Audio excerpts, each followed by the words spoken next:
মুখ্যমন্ত্ৰী এটা নিউজত কৈছিলে 26ত এইবাৰ আমাৰ এমএলএ আমি কাম চাই টিকেট দিম হয় কি ক'ব কথাটো আপুনি মইতো হেতু তেখেত লোকৰ যদি উদ্দেশ্যটো ৰাজনৈতিক নেতা হোৱাৰেই মন আছিলে তো ইমান আন্দোলন কৰি এমএলএ কিয় হ'ব লাগে আজি মই দুবাৰৰ কাৰণে এমএলএ হৈছোঁ ঈশ্বৰৰ কৃপাত মানুহৰ আশীৰ্বাদত মানুহৰ সহযোগত মই আন্দোলন কৰি এমএলএ হোৱা নাই আজি অসমীয়া বুলি কওঁতে কোনে অসমীয়া বুলি দাবী কৰিব মই এতিয়া গগৈ লিখোঁ কি মই দাবী কৰিব পাৰিম নেকি যে মই আটাইতকৈ ডাঙৰ বেছি অসমীয়া মই দাবী কৰিব নোৱাৰোঁ অসমত থকা মানুহ অসম মানে অসমীয়া জাতিটো হৈছে এখন ফুলনি হ'বলৈ হ'লে বিভিন্ন ধৰণৰ ফুল যেনেকৈ লাগে আৰু এটা যদি আপুনি পিঁয়াজৰ লগত মিলাই এখনকৈ যদি বাকলি পিঁয়াজটো এৰুৱাই গ'লে যেনেকৈ হাতত শূন্য থাকে ঠিক তেনেধৰণে অসমীয়া জাতিটোৰ বাকলিখন এখন আহোমৰ বাকলি এখন কছাৰীৰ বাকলি এখন কোচৰ বাকলি এখন কলিতাৰ বাকলি আপুনি এৰুৱাই গৈ থাকক জাতিটো শূন্য হৈ যাব কাৰণ আমি কাম কৰি খোৱা মানুহ ভাই আজি আমি যিমান মানুহে ৰাজপথত আন্দোলন কৰিবলৈ ওলাই আহে তাৰ সৰহসংখ্যক মানুহৰ বেকগ্ৰাউণ্ডটো আমি যদি চাব যাওঁ তেওঁৰ হয় পিতৃ মাতৃ কৃষক নহ'লে বা শ্ৰমিক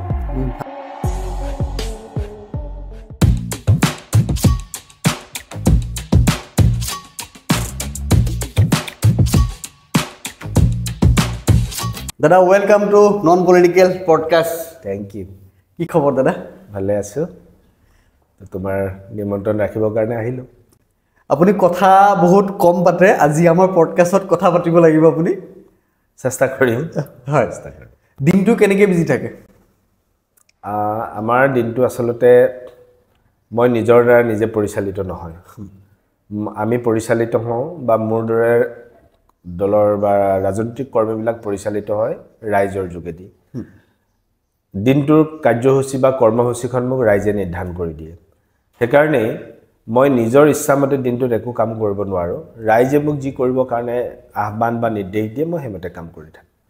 তেনেকুৱা নিজৰ কেতিয়া থাকেনে যে আজি এইটো কাম মোৰ মতে কৰিম খুব ৰেয়াৰলি কৰিব পাৰোঁ খুব ৰেয়াৰলি মানে ইয়াৰ পাৰ্চেণ্টেজ ক'বলৈ গ'লে আপুনি 2 বা 3%ও নহ'বগৈ মানে আমি ৰাইজে যেনেধৰণে যি দিনচৰ্যা ঠিক কৰি দিয়ে মই সেইমতেই দৌৰি থাকিব লাগে আৰু ৰাতিপুৱা 8:30 বজাৰ পৰা মোৰ কৰ্মজীৱন আৰম্ভ হয় আৰু ৰাতি প্ৰায় 12টাৰ মানত মোৰ কৰ্মজীৱন শেষ হয় আৰু 1 বজাৰ ভিতৰত আমি শুই যাওঁ গতিকে এটা দীঘলীয়া সময় দিনটোত কামৰ লগত ব্যস্ত হৈ থাকিব লাগে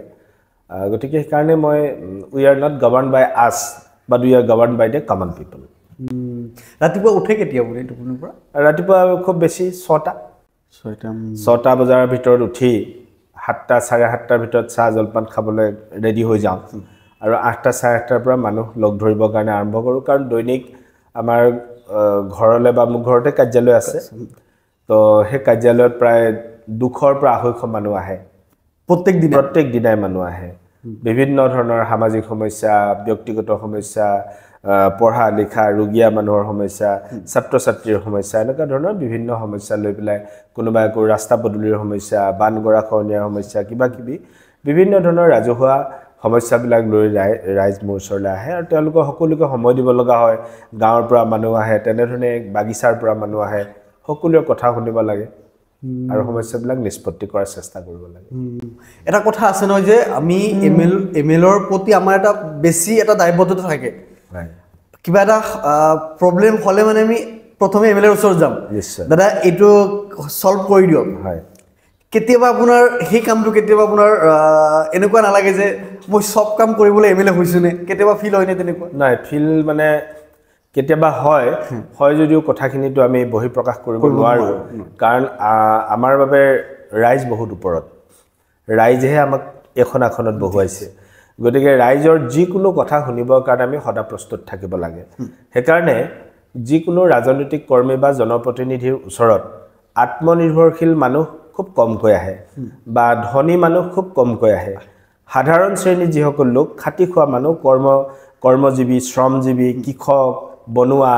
এনেকুৱা মানুহবিলাকে আহে আমাৰ পৰা সহযোগিতা বিচাৰে গাঁওখনৰ ৰাস্তাটোত ধনী মানুহ এজন থাকিলে তেওঁ ক'ব যে এমএলএ ওচৰত কিয় যাম মই নিজে হিলে গাড়ী পেলাই ল'ম সেইটো ধনী মানুহৰ জনৰ বক্তব্য হ'ব পাৰে কিন্তু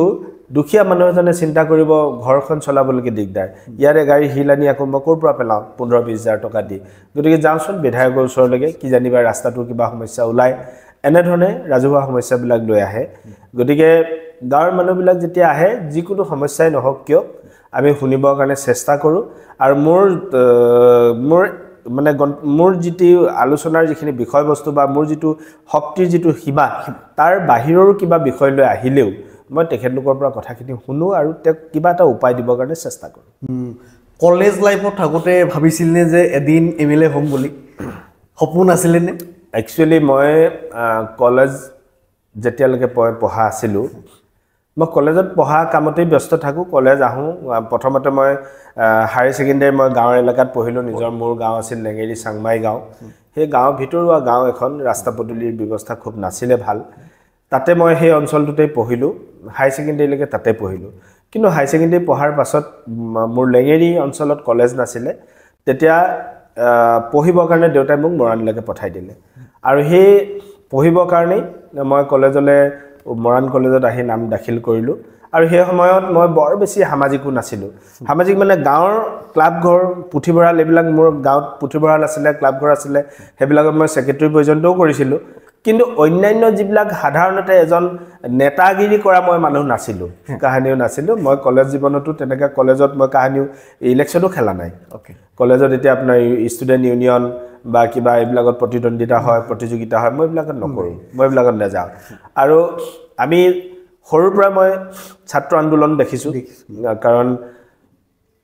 85তে ছাত্ৰ আন্দোলন শেষ হৈছে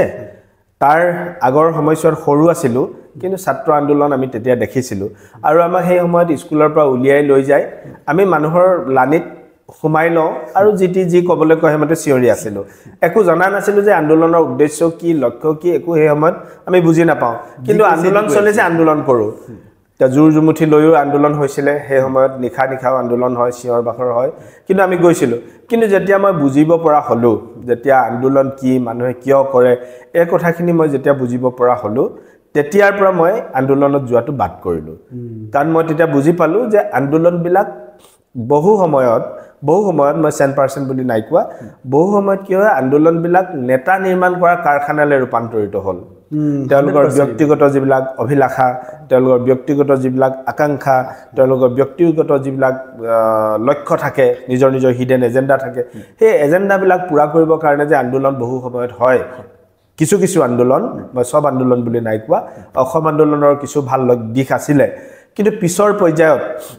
পৰ্যায়ত বহু আন্দোলন কৰা মানুহ ওলাল ছাত্ৰ সন্থাৰ অসম আন্দোলনৰ সমান্তৰালভাৱে বিভিন্ন ধৰণৰ আন্দোলনবিলাক হৈ গ'ল ৰাজপথৰ আন্দোলন বেছি হ'ল ৰাজপথৰ আন্দোলনৰ বিপৰীতে কৰ্মৰ প্ৰধান আন্দোলনটো কমি গ'ল যিটো কাৰণে অসমীয়া মানুহ মানে পৰনিৰ্ভৰশীল পৰজীৱীলৈ ৰূপান্তৰ হৈ গৈছিলেগে তো সেইকাৰণে মই কোনো ধৰণৰ আন্দোলনমুখী যাত্ৰাত কামত মই নিয়োজিত হোৱা নাছিলোঁ নিজৰভাৱে নিজেই মই কলেজীয়া দিনৰ পৰা জীয়াই থকাৰ সংগ্ৰামত অৱতীৰ্ণ হৈছিলোঁ কাৰণ মোৰ দেউতা এজন আৰ্মি ৰিটায়াৰ্ড আছিলে তেখেতে 1980 চনত ৰিটায়াৰ হৈছিলে আৰু আজিৰ পৰা 2 বছৰ আগত তেখেত ঢুকাইছে তো দেউতা যি সময়ত মানে চাকৰিত আছিলে তেতিয়া তেখেতৰ দৰমহা আছিলে মাত্ৰ 480 টকা একেবাৰে কম আৰু আমাৰ গাঁৱৰ পৰিয়ালটো বহুত ডাঙৰ আছিলে আমাৰ দদাইদেউহঁত আছিলে ঘৰৰ পৰিয়ালটো বহুত ডাঙৰ গোটেই ঘৰখন চলাব লাগে তো দেউতা একমাত্ৰ সোল আৰ্নাৰ আছিলে তো গতিকে দেউতাৰ যথেষ্ট বুজা হৈছিল সেইকাৰণে মই মৰাণত যেতিয়া 89ত হায়াৰ ছেকেণ্ডেৰী পাছ কৰি যেতিয়া কলেজত এডমিশ্যন ল'লোঁ এডমিশ্যন লোৱাৰ 93 চনত মই BA পাছ কৰি গ'লোঁ BA পাছ কৰিয়ে মই এখন দোকান আৰম্ভ কৰি দিলোঁ মৰাণতে দোকান আৰম্ভ কৰি দিলোঁ দোকানখন অৱশ্যে এনেকুৱা কোনোবা বোলে মলত এখন দোকান কিনি পেলাই মই লোৱা নাই এখন ফুটপাথৰ দোকান কিহৰ দোকান আছিলে এখন মোৰ পেপাৰ আছিলে ষ্টেচনাৰী আছিলে তামোল পানৰ দোকান আছিল আৰু ইত্যাদি আৰু স্কুলৰ একদম Moran higher secondary just opposite side একদম সন্মুখত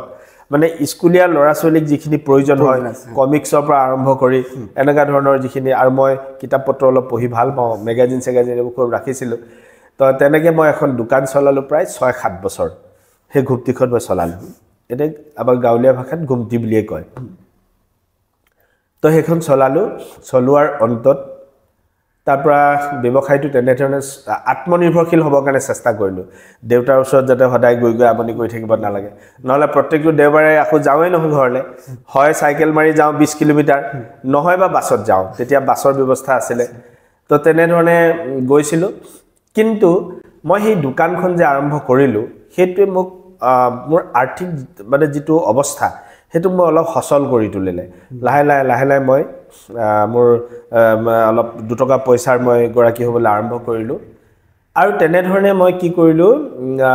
7 বছৰমান ঘুমটিখন চলাই মই এটা সেই সময়ত প্ৰধানমন্ত্ৰী অটল বিহাৰী বাজপেয়ী আছিলে তেখেতে আনএমপ্লয়েড ইউথবিলাকৰ কাৰণে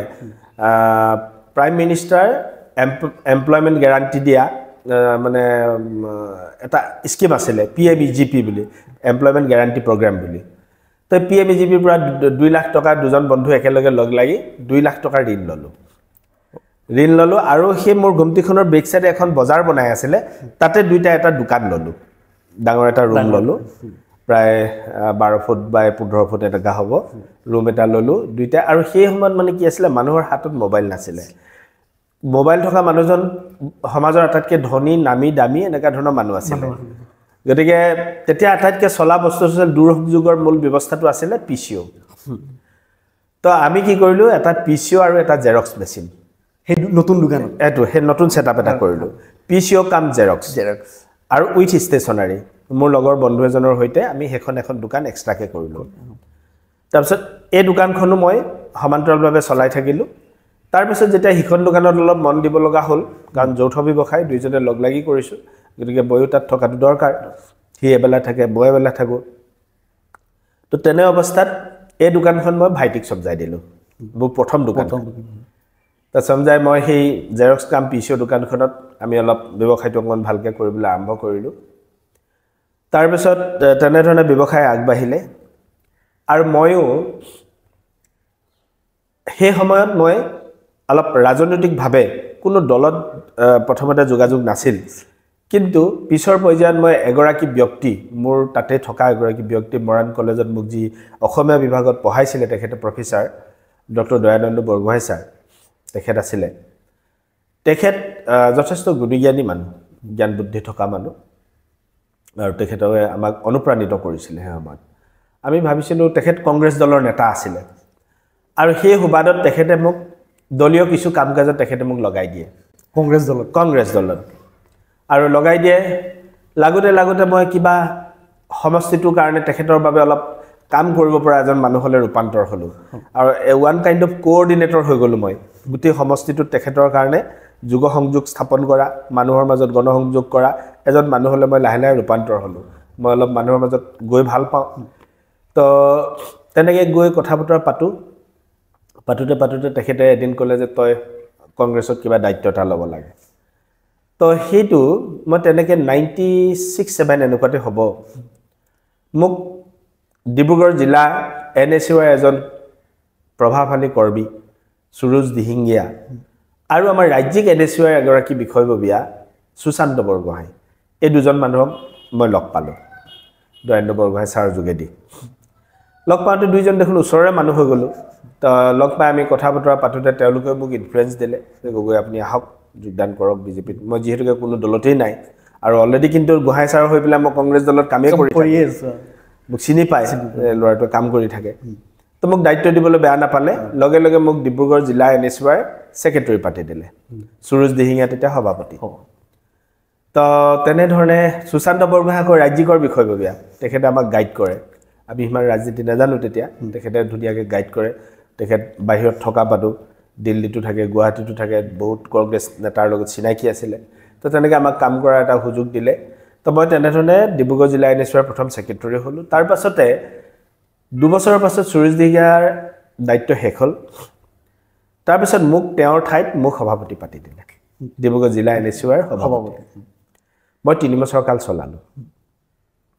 চলোৱাৰ অন্তত তেনেকৈ আমাৰ যাত্ৰা আৰম্ভ হৈ আগবাঢ়ি গৈ থাকিলে এইটো 6-7ৰ কথা দেই 3 বছৰমান মই চলোৱাৰ পাছত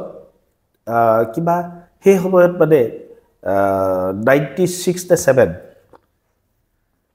অটল বিহাৰী বাজপেয়ী চৰকাৰ হৈছিল নহয় অটল বিহাৰী বাজপেয়ী চৰকাৰৰ দিনত চৰকাৰ সমগ্ৰ ভাৰতবৰ্ষত মানে বাজপেয়ী ঢৌ চাৰিওফালে বাজপেয়ী মহান ব্যক্তিত্ব বিশাল ব্যক্তিত্বৰ এগৰাকী মানুহ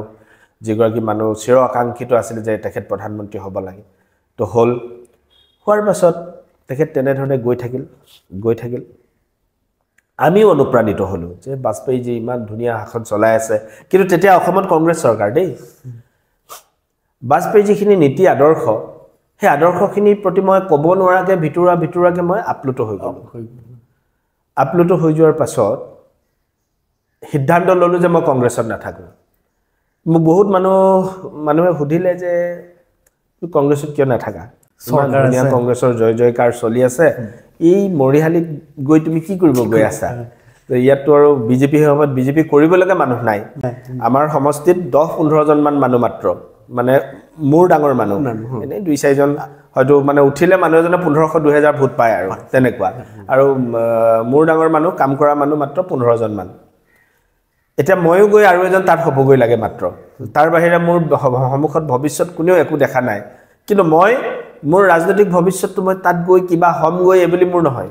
মোৰ টাৰ্গেটটো যে অটল বিহাৰী বাজপেয়ী ডাঙৰীয়া যিগৰাকী ব্যক্তিৰ ব্যক্তিত্বই গোটেই পৃথিৱীক মোহাচন্ন কৰিছে ভাৰতবৰ্ষক মোহাচন্ন কৰিব পাৰিছে তো এইগৰাকী মানুহ প্ৰধানমন্ত্ৰী ইমান সুন্দৰকৈ কাম কৰি আছে চাৰিওফালে PMJSৰ পৰা আৰম্ভ কৰি ৰাস্তা নিৰ্মাণ কৰি গাঁৱৰ দৰিদ্ৰ কিষাণ শ্ৰমিকক বিনামূলীয়া চাউল এইবিলাক সেই সময়ত আপোনাৰ PM কিবা এটা আছিল AAY অটল অন্ন যোজনাৰ যোগেদি বিনামূলীয়াকৈ চাউল দি আছে 25 কেজি এনেকুৱা ধৰণৰ ভাল আঁচনিবিলাকে আমাক খুব ভাল মানে মনত এটা ভাল হেৰি দিছে আৰু সেইমতে পোখৰাণ টেষ্ট কৰিছে তেখেতে গোটেই দেশৰ এটা শক্তিশালী ৰূপত ভাৰতবৰ্ষক প্ৰতিষ্ঠা কৰিবৰ কাৰণে গৈ আছে মই অনুপ্ৰাণিত হৈ সিদ্ধান্ত ল'লোঁ যে মই বিজেপিত যোগদান কৰিম 2000 চনত বিজেপিত যোগদান কৰিলোঁ 2000 চনত আজিৰ পৰা 24 বছৰ আগতে এতিয়া 25 বছৰ চলি আছে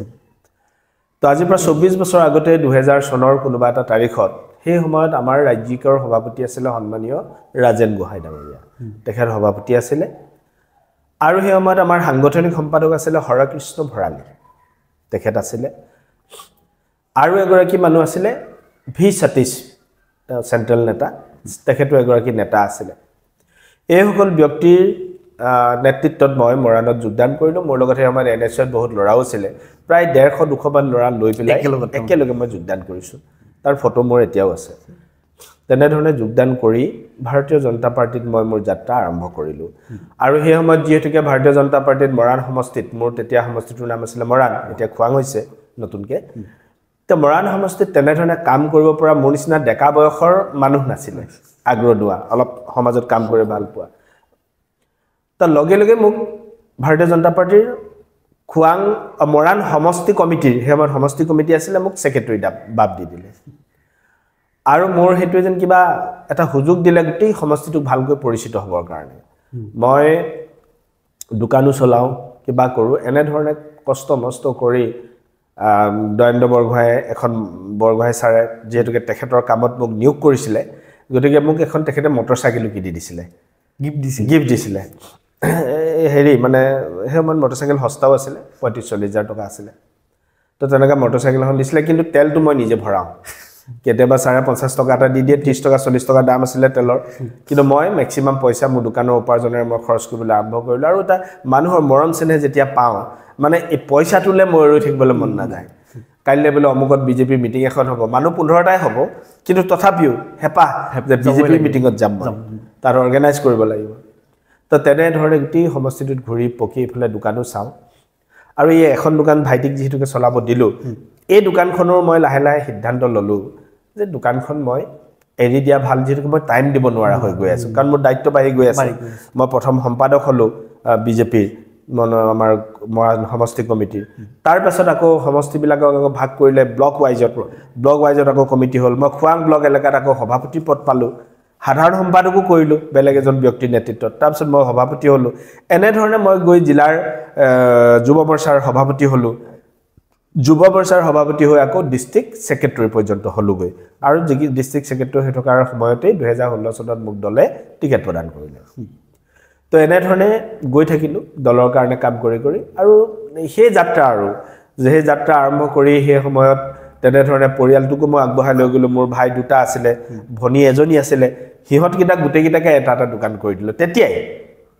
মই সেইফালে মোৰ নিজৰ ঘুমটিখনৰ পৰা আৰম্ভ কৰি জেৰক্স কাম পিচিও কৰিলোঁ তাৰপিছত ভনীৰ কাৰণে এখন দোকান কৰি দিলোঁ সেইখন মাৰ্কেটত এটা সৰু ৰুম এটা লৈ দিলোঁ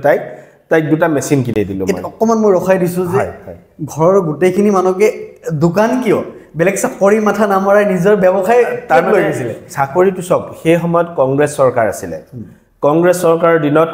আজি বিজেপি চৰকাৰে যিটো ধৰণে দৰিদ্ৰতম মানুহজনকো চাকৰি পোৱাৰ সুযোগ সুবিধা দিছে তেনেধৰণে সেই সময়ত আমি চাকৰি পোৱাৰ কোনো ধৰণৰ মানে আশাই নাছিলে কাৰণ মই নিজেও তাৰ বলি হৈছিলোঁ মই কলেজত পঢ়ি থকা অৱস্থাতে মই তেতিয়া হিন্দী প্ৰবীণ পাছ কৰিলোঁ প্ৰবীণ পাছ কৰা অৱস্থাত মই যিখন হাই ছেকেণ্ডেৰীৰ পৰা কলেজ হাই ছেকেণ্ডেৰী পঢ়ি ওলাই আহিলোঁ লেঙেৰী হাই ছেকেণ্ডেৰী তাত এটা হিন্দী পদ খালী হৈছিলে আকৌ প্ৰসংগক্ৰমে মই কৈ থৈছোঁ দেই হিন্দী পদ এটা খালী হৈছিলে মামাই মোক ক'লে মামা এজন টিচাৰ আছিলে মামাই মোক ক'লে তহঁতৰ স্কুলখনতে দেখোন এটা হিন্দী পদ খালী আছে তই প্ৰবীণ পাছ কৰিলি গতিকে তই হিন্দী মাষ্টৰ সোমাব লাগে ঘৰত কোনো চাকৰি বাকৰি নাই এখন দোকান পঢ়া চলি কিমান খাবি মা দেউতাৰ দিগদাৰ হৈছে দেউতাই কিমান চলাব তহঁতে 4টা ল'ৰা ছোৱালী 3টা মতা আৰু এজনী ছোৱালী গোটেইকেইটা আহি মৰাণত পঢ়িছোঁ আমি ময়ে লৈ আহিলোঁ সিহঁতক বল যি হ'ব হ'ব মৰাণতে থাকিম দোকান পঢ়া চলাই গোটেইকেইটাই পঢ়া শুনা কৰিম যি কৰিম হ'ব আৰু মা দেউতা গাঁৱত থাকে আমি মৰাণত থাকোঁ মৰাণতে প্ৰথম এটা ভাড়াঘৰ লৈ দিলে মায়ে দেউতাই তো তেনেধৰণে আমাৰ জীৱন যাত্ৰা আৰম্ভ হ'ল আৰু চাকৰিৰ কথাটো আমি এইকাৰণে নাভাবিলোঁ কাৰণ চাকৰি পোৱাটো সম্ভৱেই নহয় মই সেই যে লেঙেৰী হাই ছেকেণ্ডেৰী পষ্টটোৰ কথা ক'লোঁ হিন্দী টিচাৰ পষ্টটো সেই পষ্টটো পাবৰ কাৰণে মোক দি ওচৰলৈ লৈ গ'ল আৰু মোক এজন বন্ধুৰ যোগেদি মই সেই সময়ৰ শিক্ষামন্ত্ৰী পৃথিৱী মাঝি ডাঙৰীয়াৰ পৰা তেখেতে পেডত মোক লিখিও দিলে পৃথিৱী মাঝিক ময়ো চিনি নাপাওঁ তেখেতেও মোক চিনি নাপায় মোৰ বন্ধু এজনে অহা যোৱা কৰে তেখেতে ক'লে গগৈ মই তোমাক অলপ সহযোগ কৰি দিম সিও চাকৰি বিকৰি তেনেকৈ ল'লে গৈ চাকৰি কিন্তু মই সিমান নাজানো এইবিলাক ইমান মানুহৰ লগত মোৰ সম্পৰ্ক কৰিব মই নাজানো গুৱাহাটী ফুৱাহাটী চিনি নাপাওঁ তেখেতে ক'লে যে মই পৃথিৱী মাঝিৰ পৰা মই লিখাই দিম গতিকে তোমাৰ নাম ঠিকনা মোক চব দি দিয়া তাই মই সেইমতে দি দিলোঁ মই পাছ চাৰ্টিফিকেট চব দি দিলোঁ পৃথিৱী মাঝি ডাঙৰীয়া মোক চিনি নোপোৱাকৈ কিন্তু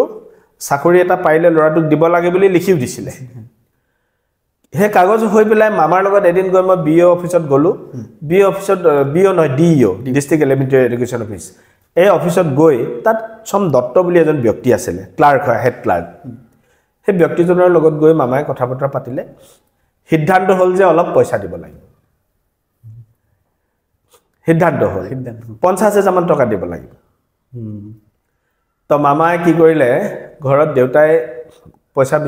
বিচাৰি হ'ল দেউতাই 20,000 মান যোগাৰ কৰিলে বাবাই 10,000 টকা দিলে 30,000 টকা তাৰমানে সেই সময়ত 30,000 আৰু এতিয়া কিমান হ'ব চিন্তা কৰক এতিয়া প্ৰায় 5-10 লাখে হ'বগৈ তো 30,000 টকা যোগাৰ হ'ল আৰু 20,000 টকা পিছত দিম আমি লৈ গ'লোঁ গৈ পেলাই সেইখিনি প্ৰদান কৰিলে এইটো আৰু অকপত স্বীকাৰ কৰিছোঁ দেই মানে এইটো যদি বেয়াও কাম মানে সেই সময়ত চাকৰি এটাৰ কাৰণে পৰিয়ালটোক বচাবৰ কাৰণে কৰিব লগা হৈছিলে আৰু কাৰণ হাজাৰ হাজাৰ মানুহে পইচা দি চাকৰি লৈ আছে যেতিয়া মইনো কিয় তাত পিছ পৰি থাকিম গতিকে ময়ো যাওঁ মামাই লৈ গ'ল ৰাস্তাটো দেখুৱাই দিলে যে এনেকুৱা মানুহ এজন মই চিনাকি কৰি দিম তেওঁ উপস্থিতিতে গৈ পইচা পাতি দিয়া হ'ল কিন্তু আহি মোৰ চাকৰি সেই চাকৰিটো মোৰ নহ'লগৈ কাৰণ মই 20,000 টকাটো পূৰা কৰিব নোৱাৰিলোঁ নিৰ্দিষ্ট মোক এটা টাইম দিছিলে যে ইমান তাৰিখৰ ভিতৰত 20,000 দিব লাগিব সেই 20,000 মই দিব নোৱাৰিলোঁ কাৰণে মোৰ চাকৰি নহ'ল গতিকে মই নিজে ফেড আপ হৈ গ'লোঁ যে চাকৰি যিহেতুকে নাপাওঁ মই BA পাছ কৰিলোঁ আৰু লগে লগে মানে হিন্দীত প্ৰবীণ পাছ কৰি আছোঁ তাৰপিছতো মই যেতিয়া হিন্দী মাষ্টৰটোৰ কাৰণে যোগ্য বুলি বিবেচিত নহ'লোঁ হুৱেৰাজ মই 30,000 টকাও দিলোঁ তাৰপাছত মোৰ পৰিয়ালটো বা মই কেনেকৈ আশা কৰিম যে আমি চাকৰি পাম হুৱেৰাজ ভনী হাই ছেকেণ্ডেৰী পাছ সৰু ভাইটি হাই ছেকেণ্ডেৰী পাছ আৰু মাজু ভাইটি BA পাছ ময়ো BA পাছ কৰিলোঁ সেই সময়তে তাৰপিছত উপায়ন্ত হৈ আমি ভাবিলোঁ যে চাকৰি আমাৰ পৰিয়ালৰ মানুহে নাপায় গতিকে কষ্ট কৰি লাভ নাই আমি সেইকাৰণে ব্যৱসায় বাণিজ্য কৰিয়ে খাব লাগিব দেউতাৰ বুজা হ'বতো নোৱাৰোঁ গতিকে দেউতাই যিমান তুলি তালি ডাঙৰ দীঘল কৰিলে খোৱালে বোৱালে মৰাণলৈকে আনিলে আৰু সেই সময়তে দেউতাই ক'লে যে তহঁতি ভাড়াঘৰত আৰু কিমান থাকিবি পাৰিলে মৰাণত মাটি এডোখৰ লওঁ চাচোন ক'ৰবাত এইবুলি কোৱাত মই য'তে আছিলোঁ তাতে এডোখৰ মাটি আছিলে প্ৰায় 2 কঠামান হ'ব দেউতাই ক'লে মাটিডোখৰ চাহ কিমান দাম কৰে কথা বতৰা পাত মই অলপ পইচা দিম আৰু তই অলপ যোগাৰ কৰিবি তেনেধৰণে আমি চালোঁ চোৱাৰ পাছত মাটিডোখৰ কথা বতৰা হ'ল 2 কঠা মাটিত এতিয়া 60,000 টকা লাগে যেটো এতিয়া মানে বহুত লাখ টকাৰ বস্তু ৬০,০০০ টকা লাগে তো কথা বতৰা পাতি সিদ্ধান্ত হ'ল যে আমি মাটিডোখৰ ল'ব লাগে কাৰণ ভাড়া ঘৰত থাকিলে ভাড়া ঘৰৰ মালিকৰো কেতিয়াবা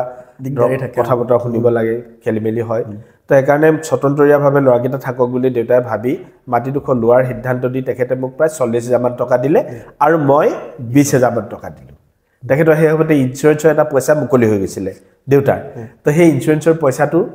আৰু মই ২০,০০০ ব্যৱসায় বাণিজ্য কৰা ২০,০০০ টকা মই মোৰ ফালৰ পৰা দি মূলধনটো শেষ নকৰাকৈ তো ৬০,০০০ টকা দি আমি মাটিডোখৰ ল'লোঁ পিছৰ পৰ্যায়ত আমি তাতে প্ৰথম পৰ্যায়ত বাঁহটিঙেৰে ঘৰ এটা বনালোঁ তাৰপাছত এটা আছাম টাইপৰ মই ঘৰ বনোৱাই ল'লোঁ তেনেকৈ আমাৰ জীৱন যাত্ৰা আৰম্ভ হ'ল আৰু মই দলৰ কাম কাজ সামাজিক দায়বদ্ধতা সেই সময়ত দলৰ সমান্তৰালভাৱে কিন্তু মই মৰাণ অঞ্চলটোত সমাজ সংস্কৃতি আৰু সাহিত্যৰ ক্ষেত্ৰখনতো মই কিছু কাম কৰিছিলোঁ আপুনি শুনি ভাল পাব যে মই সাহিত্যিক নহয় কিন্তু মৰাণ শাখা সাহিত্য সভাৰ প্ৰতিষ্ঠাপক সাধাৰণ সম্পাদকজন মই হ'বলৈ সৌভাগ্য হৈছিলে গতিকে তেনেধৰণে কাম কৰিছিলোঁ মানে মোক বহুতে কৈছিল যে তই দেখোন সাহিত্য চৰ্চা নকৰ যে কেনেকৈ তই সম্পাদক হ'লি মই তেতিয়া কৈছোঁ যে মই ৰোৱনী নহ'ব পাৰোঁ কিন্তু ৰোৱনীয়ে কঠীয়া ৰুবৰ কাৰণে মাটিডোখৰটো চহাই দিব পাৰোঁ গতিকে সেইকাৰণে মই সেই ক্ষেত্ৰখন নিৰ্মাণ কৰিবৰ কাৰণে সাহিত্য সভাৰ সাধাৰণ সম্পাদকৰ দায়িত্ব লৈছিলোঁ যিটো সাহিত্য সভা সংগঠন এতিয়াও তাতে মৰাণ শাখাটো এতিয়াও চলি আছে ধুনীয়াকৈ তেনে এনেকৈ ধৰণে জীৱন যাত্ৰা আৰম্ভ হ'ল আৰু আপুনি ঘৰৰ ডাঙৰ ল'ৰা মই ডাঙৰ ল'ৰা মই এটাই কৰক ডাঙৰ ল'ৰাৰ জীৱনটো বহুত বেলেগ এটা জীৱন হয় ৰেছপনচিবল বহুত ৰেছপনচিবল থাকে গতিকে সেই ৰেছপনচিবলখিনি এতিয়াও মই পালন কৰি আছোঁ দেউতা নাই মা আছে দেউতাৰ অনুপস্থিতিত মই দেউতাৰ দায়িত্ব ল'ব লগা হৈছে গোটেই ঘৰখন আগতে মই যেনেকৈ ধৰণে চাইছিলোঁ গোটেই ভাই ভণ্টিকেইটাক লগত লৈ সিহঁতক আত্মসংস্থাপনৰ বাট যেনেকৈ দিছিলোঁ আজিও মই তাৰ পৰা ঘৰখনৰ প্ৰতি দায়িত্ব মই কাহানিও কম কৰা নাই মাক যেনেধৰণে ৰাখিব লাগে ভাতৃ ভক্তিৰ প্ৰতি মোৰ যি দায়িত্ব সেইমতে পালন কৰি গৈ আছোঁ আপোনাৰ কাৰ্যকাল ৪ বছৰ হ'ব আৰু এমএলএ কাৰ্যকালটো মোৰ ১০ বছৰ হ'ব এতিয়া মই ২০১৬ চনত প্ৰথম হৈছোঁ আকৌ ২১ চনত নিৰ্বাচিত হৈছোঁ এতিয়া মোৰ মই ২১ৰ কথাটো কৈ আছিলোঁ ২১ৰ পৰা এতিয়ালৈ ৪ বছৰ পৰা হ'ব এতিয়া যে এইখিনিতে আপোনাৰ সমষ্টিখন কিমান উন্নয়ন কৰিলে অকণমান যদি কয় মই কাৰণ মই ৰাজনৈতিকভাৱে নিজে এমএলএ হোৱা ১৬ চনৰ পৰা হৈছোঁ কিন্তু ৰাজনৈতিকভাৱে মই সক্ৰিয় হৈ আছোঁ 89 মানৰ পৰা 89 চনৰ পৰা যদি 90 চন বুলিও ধৰোঁ মই ২০০০ চনত মানে বিজেপি যোগদান কৰিছোঁ এই 90 চনৰ পৰা ২০০০ চনলৈকে ১০ বছৰটো কাল মই ৰাজনৈতিক আৰু সামাজিকভাৱে সক্ৰিয় হৈ আছিলোঁ কোন দলত আছোঁ মতত আছোঁ বেলেগ বিষয় কিন্তু মই সক্ৰিয় হৈ আছিলোঁ আকৌ বিজেপিত ২০১৬ৰ পৰা ২০০০ চনৰ পৰা ২০১৬লৈকে তাৰমানে ২৬টা বছৰ ৰাজনৈতিক বিভিন্ন অভিজ্ঞতা তিতা কেহা অভিজ্ঞতাৰে পৰিপক্ক হৈ মই সেই সময়ত যিখিনি অনুভৱ কৰিছিলোঁ মোৰ সমষ্টিটোৰ ওপৰত সেই ভাৱটো মই এতিয়া নাইকিয়া কৰিবৰ কাৰণে সক্ষম হৈছোঁ বুলি মোৰ অন্তৰখনে কৈ থাকে মই বিশ্বাস কৰোঁ কাৰণ সেই সময়ত মোৰ সমষ্টিটোত মৰাণ নামৰ যিটো সমষ্টি তাত কোনো নগৰ নাছিলে নগৰ বুলি ক'বলৈ মৰাণ নগৰখনৰ এটা অংশ মাজেদি 37 ৰাষ্ট্ৰীয় ঘাইপথটো গৈছিলে বাওঁফালটো মোৰ তাতে এটা ছাইড পৰে শিৱসাগৰ এটা ছাইড পৰে ডিব্ৰুগড় গতিকে মোৰ ডিব্ৰুগড় ছাইডত সেই অকণমান নগৰীয়া পৰিৱেশ এটা আছিলে তাৰ বাহিৰে ক'তো নগৰ নাই আৰু ডিক্লাৰ্ড টাউনটো নাই গোটেইবিলাকে rural area T dominated area বাগিচা অধ্যুষিত অঞ্চল গাঁও অধ্যুষিত অঞ্চল আৰু লৰুৱা নামৰ এটা মৌজা আছিলে সেই মৌজাটো সাংঘাতিক ধৰণে প্ৰত্যেক বছৰে বানপানী হৈছিলে এনেকুৱা এটা বছৰ নাছিল যিটো বছৰত মই ৰাজনৈতিকভাৱে বা সামাজিকভাৱে সক্ৰিয় হোৱাৰ পাছত যিটো দিনত মই ৰাইজৰ ওচৰলৈ যোৱা নাছিলোঁ মই এমএলএ হোৱাৰ আগতো গৈছোঁ হাফ পেণ্ট পিন্ধি গেঞ্জি পিন্ধিম আমি ভূৰ লৈ দাও লৈ ৰাইজৰ মাজলৈ যাওঁ চাউল দাইল কিবা যদি ক'ৰবাত সংগ্ৰহ কৰি নিজে কিবা অকণমান গোটাই লৈ যাব পাৰোঁ তো লৈ যাওঁ সেই যিটো দুৰ্দশা সেই চকুপানী আজি মই মচিবৰ কাৰণে সক্ষম হৈছোঁ আৰু মই ভাবোঁ এইটো মোৰ জীৱনৰ এটা ডাঙৰ সফলতা কাৰণ মই যেতিয়া ২০১৬ চনৰ সেই অঞ্চলটোত ৰাইজৰ ওচৰত জনসমৰ্থন বা ভোট বিচাৰিব যেতিয়া গৈছিলোঁ ৰাইজে মোক এটা কথাই কৈছিলে যে গগৈ ডাঙৰীয়া তুমিতো নতুনকৈ আহিছা গতিকে বহুত ডাঙৰ ডাঙৰ বাঘা বাঘা মানুহ ইয়াত মন্ত্ৰী সাংসদ এমএলএ হৈ গুচি গ'ল কিন্তু আমাৰ লৰুৱাৰ বানপানী লৰুৱাৰ চকুপানী কোনেও মুচিব নোৱাৰিলে আমি তোমাৰ পৰা কিবা আশা কৰিব পাৰোঁনে এই বুলি ৰাইজে এটা প্ৰস্তাৱত মোৰ ওচৰলৈ এৰি দিছিলে সভাবিলাকত আৰু সেই সময়ত মই ঈশ্বৰক সাক্ষী কৰি বিনয়েৰে ৰাইজক কৈছিলোঁ যে আপোনালোকে মোক আগবঢ়াই দিয়ক মই চেষ্টাৰ কাহানিও ত্ৰুটি নকৰোঁ যাতে মোৰ কাৰ্যকাল সময়ত আপোনালোকৰ এই বানপানী মুক্ত কৰিব পাৰোঁ এইটো কাৰণে মই চেষ্টাৰ ত্ৰুটি নকৰোঁ মোক কিন্তু আপোনালোকে আশীৰ্বাদ কৰক এই বুলি বিনয়েৰে মই ক'লোঁ আৰু 2016 চনত এগৰাকী দিগ্গজ ৰাজনৈতিক নেতা কংগ্ৰেছৰ যিগৰাকীয়ে প্ৰায় 25 বছৰ কাল ডিব্ৰুগড় লোকসভাৰ সাংসদ কেন্দ্ৰত মন্ত্ৰী আছিল আৰু তেখেতৰ মিছেছ জীৱন্তৰা ঘাটুৱাৰ মোৰ সমষ্টিৰ বিধায়িকা আছিলে আৰু পৱন সিং ঘাটুৱাৰ তেতিয়া এগৰাকী ৰিটায়াৰ্ড মানে সাংসদ এক্স এমপি যিগৰাকী কেন্দ্ৰত মন্ত্ৰী হৈছিলে আৰু মই আকৌ নিৰ্বাচন খেলিছোঁ তেওঁৰ বিৰুদ্ধে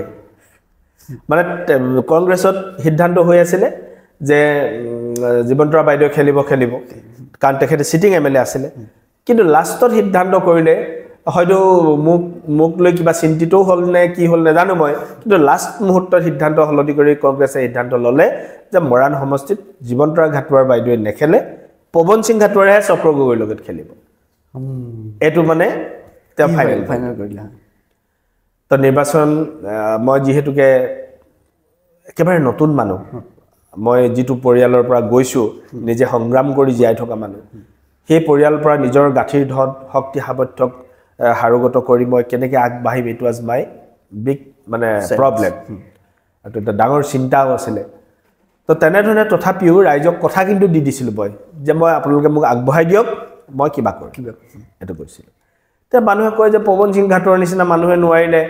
আৰু ডাঙৰ ডাঙৰ মানুহ এইবিলাকে ইমান চৰকাৰ থকাত শাসকীয় দলৰ মানুহ আছিলে আৰু এমপি আছিলে এমএলএ আছিলে তেওঁলোকে নোৱাৰিলে তুমি কেনেকৈ কৰিবা তথাপিও কৈছা আৰু সুধিছোঁ আমি এনেকুৱা ধৰণৰ হৈছিলে কিন্তু ঈশ্বৰৰ আশীৰ্বাদ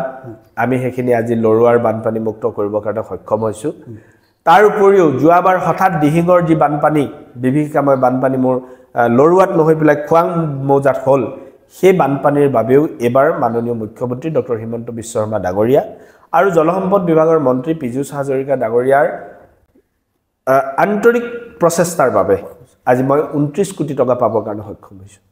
দিহিঙৰ মথাউৰি নিৰ্মাণ কৰা ৰিং বান্ধ নিৰ্মাণ কৰা খহনীয়া প্ৰতিৰোধ কৰা ইত্যাদি কামৰ বাবে তেনেধৰণে তেখেতলোকে মোক পইচা দিছে আৰু মই ভাবোঁ এই কামখিনি যদি অহা বাৰিষাৰ ভিতৰত কৰি ল'ব পাৰোঁ তো তেতিয়াহ'লে নিশ্চয় অহাবাৰ আমি হয়তো বানপানী মুখ দেখিব নালাগিব আৰু তাৰ উপৰিও সেই সময়ত মই যেতিয়া মানে কংগ্ৰেছ দলৰ কৰ্মী আছিলোঁ বা এগৰাকী সামাজিক কৰ্মী আছিলোঁ জীৱনৰ প্ৰথম সময়ছোৱাত সেই সময়ছোৱাত মই সমাজত যিখিনি দেখা পোৱা নাছিলোঁ বিশেষকৈ ৰাস্তা পদূলি গাঁৱত একো নাছিলে চাৰিওফালে অন্ধকাৰময় পৰিৱেশ ইফালেও যাব নোৱাৰে সমষ্টিটো ঘূৰোঁতে মানে এদিনত সমষ্টিটো শেষ নহয় 2-3 দিন লাগি যায় কাৰণ যাওঁতে 2 ঘণ্টা লাগিয়ে যায় 3 ঘণ্টা লাগিয়ে যায় দিনটোত 8 ঘণ্টা সময় থাকে গতিকে দিনৰ সময়ছোৱাতে আমি ঘূৰিব লাগিব আহিব লাগিব তো তেনেকুৱা অৱস্থাত সেই অৱস্থাবিলাক কিন্তু এতিয়া নাই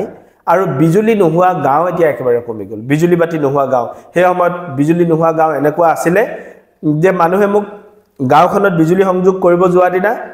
ৰাইজে গাঁৱৰ ছাগলী এটা বধ কৰি ভাত খুৱাইছিলে ইমান আনন্দিত হৈছে মানে যে দেশ স্বাধীন হোৱা 70 বছৰৰ পাছত আমাৰ এজন বিধায়ক আহিল যাৰ দিনত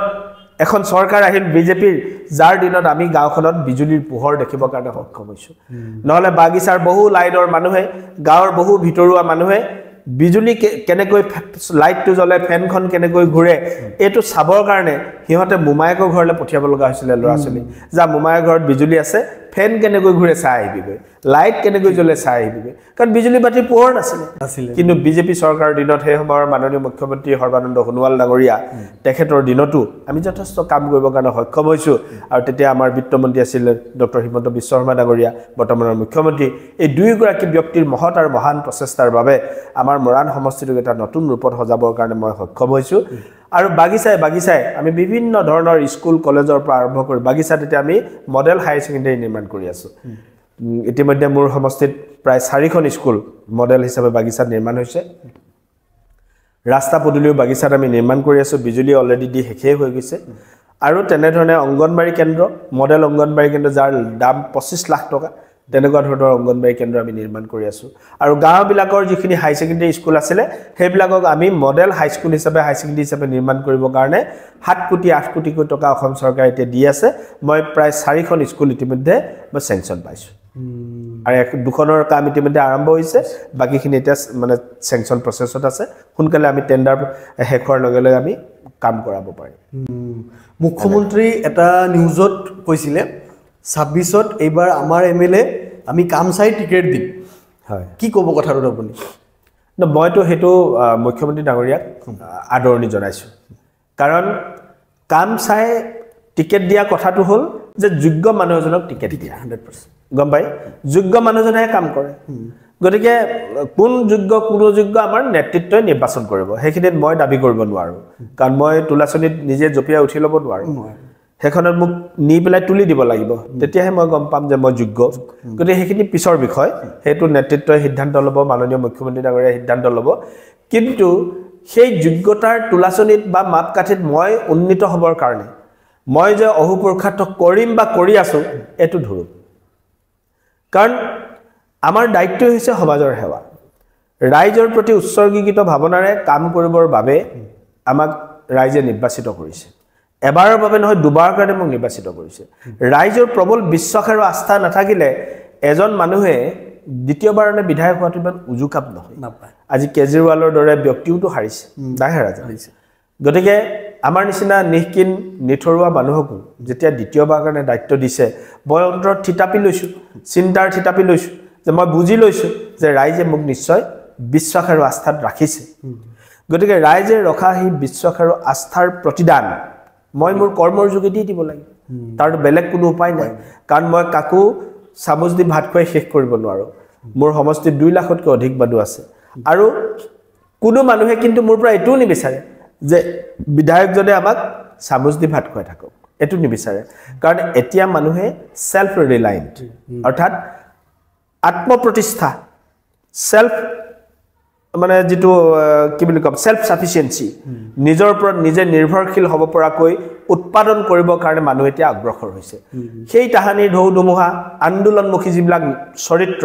এই আন্দোলনমুখী কথাবিলাক এতিয়া মানুহে পাহৰি গৈছে কাৰণ আন্দোলন কৰি যে মানুহৰ পেট নভৰে এই কথাটো মানুহ ইতিমধ্যে প্ৰমাণিত হৈ গৈছে আজি আপুনি চাওক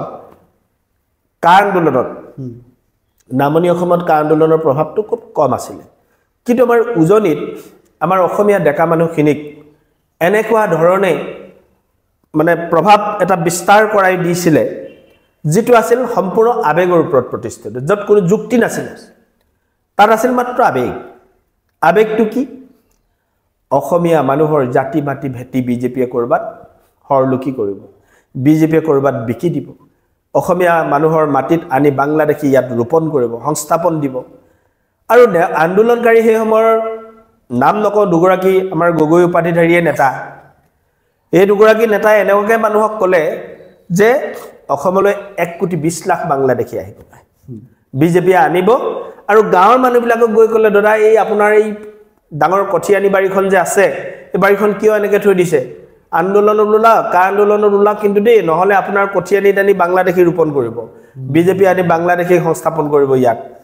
গতিকে সৰ চাপৰিত আনি বাংলাদেশী সংস্থাপন কৰিব গতিকে কা আন্দোলনত যাওক ওলাওক আপোনালোক ওলাই আহক সব বাইদেউসকল গাঁৱৰ মহিলাবিলাককো প্ৰভাৱিত কৰি লৈছিল আৰু হেকত গুটি মানুহ জপিয়াই পৰিল আমাৰ ঘৰবিলাকত মই বিধায়ক হিচাপে মোৰ মৰাণৰ যেটো ঘৰ আছিল দৈনিক 1000 পৰা 1500 মানুহ যায় পানী গ্লাছ 1000 পৰা 1500 মানুহ যায় আৰু এই মানুহবিলাক গৈ মোৰ ঘৰৰ সন্মুখত চিঞৰে আমাক যিমান বেয়াকে গালি দিব পাৰি ইমান বেয়াকৈ গালি পাৰে গালি পাৰি গেটখনৰ সন্মুখত প্ৰায় 20-25 জন মান সিআৰপিএফ থাকে সেই সিআৰপিএফ কিজনে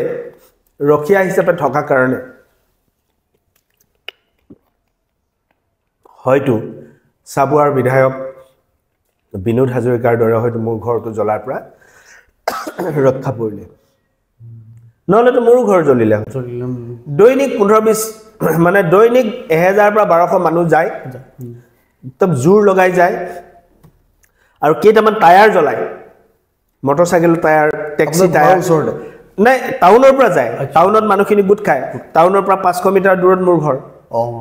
মানুহখিনি টাউনত গোট খায় সব ফালৰ পৰা মানুহ আহে কোনোবা গাড়ী লৈ মটৰচাইকেল লৈ কেনেকৈ আহে আৰু কিন্তু টাউনৰ পৰা মোৰ ঘৰলৈ খোজেৰে আহে সমদল কৰি আৰু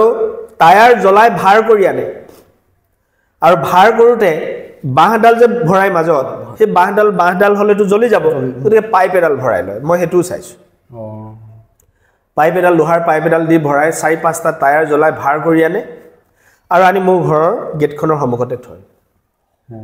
আৰু মই সেই সময়ত কি কৰিলোঁ মই তেতিয়া বিয়া কৰোৱা মোৰ এবছৰ হৈছে মাত্ৰ প্ৰথম বৰ্ষ চলি আছে তেতিয়া মই সিদ্ধান্ত ল'লোঁ যে এই ঘৰত যদি মই থাকোঁ ঘৰ মই বচাবগৈ নোৱাৰিম কাৰণ মোক কেনেবাকৈ দেখা পালে মানুহ উত্তেজিত হৈ হয়তো আকৌ বিনোদ হাজৰিকা ঘৰ জ্বলালেই নহয় গতিকে মোৰো হয়তো হৈ যাব পাৰে গতিকে মই সিদ্ধান্ত ল'লোঁ যে মই গুৱাহাটীলৈ মনে মনে গুচি যাওঁ এদিন নিশা গাড়ীখন লৈ মই মনে মনে গুৱাহাটী গুচি আহিলোঁ আৰু শ্ৰীমতীক মা অকলশৰীয়া ভাইটি আৰু বোৱাৰী আছে সিহঁতকেইটাক ক'লোঁ যে বৌক তহঁতৰ লগত থৈ গৈছোঁ কিবা বিপদ আপদ হ'লে মোক জনাবি ভালকৈ থাকিবি সেই সময়ত সৌভাগ্যক্ৰমে আমাৰ প্ৰশাসনে মোৰ ঘৰত থকা 5টা পুলিচৰ লগত আৰু 20জনমান CRPF দি দিলে তে CRPF যেতিয়া দি দিলে মই যদি তাত থাকোঁ মোক যদি মাৰিবৰ কাৰণে মোৰ ঘৰ জ্বলাবৰ কাৰণে উদ্যত হয় মোৰ পৰিয়ালটোক বচাবৰ কাৰণে হয়তো CRPF এদিন হয়তো বন্দুকৰ টিগাৰটো হাত দিব লগা হ'ব পাৰে আৰু যদি টিগাৰত যেতিয়া বন্দুক হাত দিব পুলিচে দিয়ক বা CRPF দিয়ক কোনোবা মানুহৰ গাঁতিটো লাগিব আৰু সেই মানুহজন কোন হ'ব পাৰে মোৰেই কোনোবা চুবুৰীয়া আত্মীয় বন্ধু চিনাকি ওলালে যেতিয়া মুখখন চাম মই ওচৰৰ পৰা দেখিম যে এজনটো মোৰ অমুকাৰ পুত্ৰ চিনাকি মানুহ মোৰ সমষ্টিৰ গতিকে মই সেইকাৰণে সিদ্ধান্ত ল'লোঁ যে মই কাৰো কোনো মোৰ মানে আত্মীয় মানুহৰ তেজৰ ফাকুৰে মই ইয়াত মই জীৱন বচাব নোখোজোঁ লাগিলে মই নিজে দূৰত থাকিম সেইবুলি মই পলাই আহি মই গুৱাহাটীত মোৰ নিজৰ আৱাসগৃহত থাকিলোঁ আৰু সেই সময়ত সেই আন্দোলনৰ পাছত আমি পালোঁ কি জাক জাক ডেকা ল'ৰাই গোটেই নিশা মৰাণ টাউনত খোৱাঙত তিলৈত সেই ঠাইবিলাক মোৰ ওচৰৰ তিনিআলি চাৰিআলি এইবিলাক অলপ নগৰীয়া পৰিৱেশ থকা সেইবিলাকত গোটেই নিশা টায়াৰ জ্বলাই তেওঁলোকে অকল গাড়ী ঘোঁৰাবিলাক কোন চলিছে চলা নাই কাৰোবাক ভাগিব লাগে কাৰোবাক মাৰিব লাগে এনেকুৱা ধৰণৰ কামবিলাকত তেওঁলোক জড়িত হৈ গৈছিলে আৰু সেই বিৰাট আন্দোলন হৈ যোৱাৰ পাছত গোটেই অসম কঁপোৱা নহয় ভাৰত কঁপি গৈছিলে অসমীয়া ডেকা ল'ৰাৰ হাতত শ্ৰীমন্ত শংকৰদেৱ কলাক্ষেত্ৰৰ দৰে কলাক্ষেত্ৰৰ সম্পদ গুৰিয়াই মৰিয়াই টঙনিয়াই যিটো ধৰণে নষ্ট কৰিলে তাৰ ক্ষতিপূৰণ হয়তো আমি কোনোদিন কাহিনী পূৰাব নোৱাৰিম আৰু সেই যি আন্দোলনত যে এনেকুৱা ধৰণে আমাৰ মানুহবিলাক যে ওলাই আহিল হয়তো আন্দোলনকাৰী সেই নেতাবিলাকে ৰাজপথৰ পৰা সেই গাঁওখনৰ মুখলৈ বাগানৰ ফালে চাই হয়তো জোৰকৈ এটা চিঞৰ মাৰি দিছিলে আহো ইয়া ওলাই আহ এটা চিঞৰ যেতিয়া মাৰি দিছিলে সেই চিঞৰত এখিনি মিছা কথাৰ দ্বাৰা প্ৰভাৱান্বিত হৈ যিহেতুকে জাতি বাতি ভেটিৰ কথা আছে অসমীয়া ডেকা ল'ৰাৰ গা গৰম হোৱাটো স্বাভাৱিক কথা মই তেওঁলোকক দুখ নিদিওঁ সাধাৰণ ডেকা ল'ৰাখিনিক কিন্তু আমাৰ এই নেতাসকলে মিছা কথা যিটো ক'লে যে 1,20,00,000 বাংলাদেশী আহিব গাঁৱৰ মানুহবিলাকক মাটি দি দিব বাংলাদেশীক গাঁৱত গৈ মাটি সংস্থাপন দিব এই কথাবিলাক কোৱাৰ কাৰণে গাঁৱৰ ল'ৰাবিলাকে ভাবিলে যে নিজৰ কাৰণে মাটি নাই মোৰ গাঁওখন কোনে বচাব লাগিব গতিকে বাংলাদেশী অহাৰ আগতে আমি কা আন্দোলন কৰিবই লাগিব গতিকে কা আন্দোলনৰ যোগেদি অসমক বচাব লাগিব এইটো মানুহৰ এটা আবেগিক এটা ধাৰণা আছিলে আৰু সেইকাৰণে গোটেই গাঁৱৰ মানুহে আহো ইয়া ওলাই আহ বুলি কোৱাৰ আহ্বান শুনি চব ওলাই আহিছে কিন্তু আন্দোলনৰ পাছত সেই আন্দোলন আধাতে সামৰি সেই দুগৰাকী নেতা গগৈ উপাধিধাৰী ক'ত গুচি গ'ল এগৰাকী 2016 চনৰ 2021 চনৰ নিৰ্বাচন খেলিবৰ কাৰণে এগৰাকী গ'ল শিৱসাগৰলৈ আৰু এগৰাকী গুচি গ'ল দুলীয়াজান আৰু নাহৰকটীয়া কোন গ'ল নামকেইটা জানে গতিকে তেখেতলোকৰ যদি উদ্দেশ্যটো ৰাজনৈতিক নেতা হোৱাৰেই মন আছিলে তো ইমান আন্দোলন কৰি এমএলএ কিয় হ'ব লাগে আজি মই দুবাৰৰ কাৰণে এমএলএ হৈছোঁ ঈশ্বৰৰ কৃপাত মানুহৰ আশীৰ্বাদত মানুহৰ সহযোগত মই আন্দোলন কৰি এমএলএ হোৱা নাই মই আন্দোলন কৰি এমএলএ নাই হোৱা কিন্তু তেওঁলোকে মানুহক এনেকুৱা ধৰণে ভৰকাই ল'লে তেওঁলোকে ভাবি ল'লে যে আমি আৰু এইবাৰ সংসাৰ সাগৰ পাৰ হৈ গুচি যাম এইবাৰ আমাক কোনে ৰাখে সেইকাৰণে আন্দোলন আধাতে সামৰি নিৰ্বাচন যিহেতুকে আহি গ'ল লগে লগে নিৰ্বাচনত জঁপিয়াই পৰিলে এজন গুচি গ'ল দুলীয়াজানৰ নাহৰকটীয়া এজন গুচি গ'ল শিৱসাগৰজন সৌভাগ্যক্ৰমে আমাৰ বিজেপি দলৰ এগৰাকী কৰ্মীয়ে অতিৰিক্তভাৱে দ্বিদলীয় খেলি দিয়া বাবে ৩০০০০ মান বেছিকৈ ভোট লৈ শিৱসাগৰজন জিকি গ'ল যেনে তেনে আৰু দুলীয়াজান নাহৰকটীয়াত খেলাজনৰতো কি অৱস্থা হ'ল আপোনালোকে জানে তৃতীয় শ্ৰেণীত গুচি গ'ল গতিকে এই কথাবোৰে এইটোৱে সূচায় যে আন্দোলনবিলাক কেনেধৰণে মানুহক বিভ্ৰান্তি কৰিবৰ কাৰণে কৰা হয় আৰু মই সেইকাৰণে অসমীয়া ডেকা ল'ৰাবিলাকক অসমীয়া ৰাইজক মোৰ অন্তৰৰ পৰা আহ্বান আছে যে আমি কেতিয়াও কোনোবা আন্দোলনকাৰী নেতাই যেতিয়া আমাক ৰাজপথত গৈ তিনিআলিটোৰ পৰা গাঁওখনলৈ চাই চিঞৰে যে আহো ইয়া ওলাই আহ তেতিয়া লগে লগে তেওঁৰ ওচৰলৈ 10জন ডেকা ল'ৰা আহি সুধিব লাগে হেৰি ককাই আপুনি যে আমাক মাতিলে আহো ইয়া ওলাই আহ আমি ওলাই আহিছোঁ কিন্তু আপুনি এটা কথা কওক কিয় মাতিলে যদি আপোনাৰ লগত গ'লে কাৰ উন্নতি হ'ব কাৰ লাভ হ'ব মোৰ গাঁওখনৰ লাভ হ'ব মোৰ চুবুৰীটোৰ লাভ হ'ব মোৰ অঞ্চলটোৰ লাভ হ'ব নে মোৰ জাতিটোৰ লাভ হ'ব নে মোৰ ৰাজ্যখনৰ কিবা লাভ হ'ব যদি জাতিটোৰ কিবা লাভ হয় আমি আপোনাৰ লগত আছো আপোনাৰ লগত যদি জপিয়াব লাগে যুদ্ধলৈ যাম কিন্তু যদি আপোনাৰ এই আহোয়া ওলাই আহ বুলি কৰা আহ্বানটো কেৱল আপোনাৰ ৰাজনৈতিক স্বাৰ্থ চৰিতাৰ্থ কৰিবৰ কাৰণে যদি আপুনি চিঞৰিছে তেতিয়াহ'লে আমি কিন্তু আপোনাৰ লগত নাই দেই আমি আমাৰ কৰ্মপথাৰলৈ যাম আমি ৰাজপথত আন্দোলন কৰিবলৈ নাযাওঁ এই বুলি অসমীয়া ডেকা ল'ৰাই এই নেতাবিলাকক ক'বলৈ সাহস কৰিব লাগে তেতিয়া এনেকুৱা ধৰণৰ ভুৱা আন্দোলনকাৰী নেতাবিলাকে নিজৰ শিক্ষা পাবলৈ সক্ষম হ'ব আৰু আমি যেতিয়ালৈকে আবেগক প্ৰশ্ৰয় দিম যুক্তিক প্ৰশ্ৰয় নিদিম তেতিয়ালৈকে আমি এনেধৰণৰ আন্দোলনমুখী চেতনাৰে যদি জীয়াই থাকিম না দেশৰ উন্নতি হ'ব নে সমাজৰ উন্নতি হ'ব সেইকাৰণে মই সকলোকে আহ্বান জনাইছোঁ আজি যে আমাৰ আহোয়া ওলাই বুলি কোৱা এই আৱাজটো শুনাৰ লগে লগে আহি নেতাজনক সুধিব লাগে যে তুমি কিয় মাতিলা কাৰ লাভৰ বাবে মাতিছা যদি তোমাৰ ব্যক্তিগত লাভৰ বাবে মাতিছা আমি তোমাৰ লগত আন্দোলন কৰিবলৈ নাযাওঁ কাৰণ আমি কাম কৰি খোৱা মানুহ ভাই আজি আমি যিমান মানুহে ৰাজপথত আন্দোলন কৰিবলৈ ওলাই আহে তাৰ সৰহসংখ্যক মানুহৰ বেকগ্ৰাউণ্ডটো আমি যদি চাব যাওঁ তেওঁৰ হয় পিতৃ মাতৃ কৃষক নহ'লে বা শ্ৰমিক 100% কোনো চাকৰিয়াল মানুহৰ ল'ৰাই আন্দোলন কৰিবলৈ নাযায়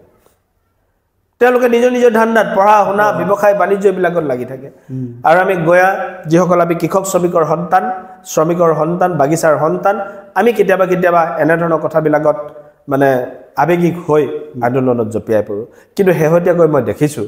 যে আমাৰ মানুহবিলাকে যথেষ্ট বুজি পাইছে আচলতে আবেগিক আন্দোলনৰ যে কোনো কাম নাই কাৰণ আমি ৰাজ্যখনৰ বা জাতিটোৰ উন্নয়ন কৰিবলৈ হ'লে আমি জাতি মাটি ভেটি ৰক্ষা কৰিবলৈ হ'লে আমি মানুহৰ বাবে কাম কৰিব লাগিব নিজৰ উন্নয়নৰ বাবে উৎপাদনমুখী কামত আমি যাব লাগিব নিজৰ বজাৰ নিজৰ বস্তু উৎপাদনেৰে নিজৰ বজাৰ আমি দখল কৰিব পাৰিব লাগিব আৰু সেইখিনি কামত অসমীয়া মানুহ ইতিমধ্যে অগ্ৰসৰ হৈছে তাৰ কাৰণে মাননীয় মুখ্যমন্ত্ৰী ডক্টৰ হিমন্ত বিশ্ব শৰ্মা ডাঙৰীয়াই যথেষ্টখিনি আত্মনিৰ্ভৰশীল অসম এখন নিৰ্মাণ কৰিবৰ কাৰণে আত্মনিৰ্ভৰশীল এখন যুৱ সমাজ নিৰ্মাণ কৰিবৰ কাৰণে CM টিপুলে মুখ্যমন্ত্ৰী আত্মনিৰ্ভৰ অসম অভিযান নামেৰে এখন আঁচনিও কৰিছে যোৱাবাৰ 25,000 মানুহক দিছিলে এবাৰ প্ৰায় 75,000 মানুহক দিব 1 লাখ অসমৰ মানুহক আইডিয়েল যুৱক আত্মনিৰ্ভৰশীল যুৱক কৰিবৰ কাৰণে আজি মুখ্যমন্ত্ৰী ডাঙৰীয়াই আঁচনি গ্ৰহণ কৰিছে এনেধৰণৰ কথাবিলাক কামবিলাক কৰি থাকোঁতে কিছুমানবোৰ আমাক বেয়া পোৱা আমাৰ সমালোচক কিছুমান ৰাজনৈতিক নেতাই কয় যে চাকৰি দিব নোৱাৰে ল'ৰাক খেতি কৰিবলৈ কৈছে হেৰৌ চাকৰি পোৱাৰ কাৰণে চাকৰি দিবৰ কাৰণে দেশ এখনত কিমান শক্তি থাকে দেশত যিমান মানুহ পইছে সিমান মানুহক চাকৰি দি দিব নোৱাৰে কাৰণ চাকৰি দিলে নহ'ব আমি চাকৰিৰ সুবিধাবিলাক দিব লাগিব নহয় দৰমহা দিব লাগিব ফেচিলিটি দিব লাগিব অল টাইপছ অফ তেওঁলোকক বানচ দিব লাগিব তেতিয়া এজন মানুহ চাকৰিয়াল হয় গতিকে ঘৰখনত যদি সাধাৰণভাৱে মোৰ পৰিয়ালটোত যদি মোক কাম কৰা মানুহ 3জন লাগে খেতিত সহায় কৰিবলৈ মই যদি 10জন গোটাই লওঁ নহ'ব লাভ কি হ'ব মোৰ লাভত চাই লোকচান হ'বগৈ মোৰ ঘৰ অচল হৈ যাবগৈ ল'ৰা ছোৱালীক মই কাপোৰ কানি দিব নোৱাৰিম সেইকাৰণে এই যিবিলাক মুখ্যমন্ত্ৰী ডাঙৰীয়াই ভাবিছে চাকৰি পোৱাজন যি চাকৰিৰ যোগ্য তেওঁ চাকৰি কৰক আৰু যি কৃষি কৰ্ম কৰি চাকৰিৰ কাৰণে তেওঁ পৰীক্ষা দিও বেয়া কৰিছে ফেল মাৰিছে নোৱাৰিছে তেওঁকতো জীয়াই থকাৰ এটা পৰিৱেশ দিব লাগিব কিন্তু তেওঁ কাম কৰিবৰ কাৰণে ইচ্ছা আছে লগত মূলধন নাই গতিকে তেওঁক আমি মূলধন প্ৰদান কৰিম আমি এতিয়া 2 লাখ টকা প্ৰদান কৰিছোঁ 1 লাখ টকা একেবাৰে বিনামূলীয়া 1 লাখ টকা 5 বছৰৰ মূৰত বিনা সুদে বেংকক ঘূৰাই দিব লাগিব এনেকুৱা ধৰণৰ আঁচনি আমাৰ চৰকাৰে গ্ৰহণ কৰিছে গতিকে মই সকলোকে আহ্বান মোৰ যে আন্দোলনৰ বিপৰীতে শান্ত সমাহিত এটা পৰিৱেশ আমাক লাগে উন্নয়নৰ বাবে সামগ্ৰিক বিকাশ আৰু উন্নয়নৰ বাবে আৰু আমি সকলোৱে ৰাষ্ট্ৰ নিৰ্মাণৰ বাবে আমি ৰাষ্ট্ৰ বুলি আমি অসম বুলি কওঁতে জাতি বুলি কওঁতে অকল অসমীয়া মানুহকেইটাৰ কথা ভাবি থাকিলে নহ'ব এতিয়া এখন ৰাষ্ট্ৰত এটা কমিউনিটি মানুহ নাথাকে আজি অসমীয়া বুলি কওঁতে কোনে অসমীয়া বুলি দাবী কৰিব মই এতিয়া গগৈ লিখো কি মই দাবী কৰিব পাৰিম নেকি যে মই আটাইতকৈ ডাঙৰ বেছি অসমীয়া মই দাবী কৰিব নোৱাৰো অসমত থকা মানুহ অসম মানে অসমীয়া জাতিটো হৈছে এখন ফুলনি হ'বলৈ হ'লে বিভিন্ন ধৰণৰ ফুল যেনেকৈ লাগে আৰু এটা যদি আপুনি পিয়াজৰ লগত মিলাই এখনকৈ যদি বাকলি পিয়াজটো এৰুৱাই গ'লে যেনেকৈ হাতত শূন্য থাকে ঠিক তেনেধৰণে অসমীয়া জাতিটোৰ বাকলিখন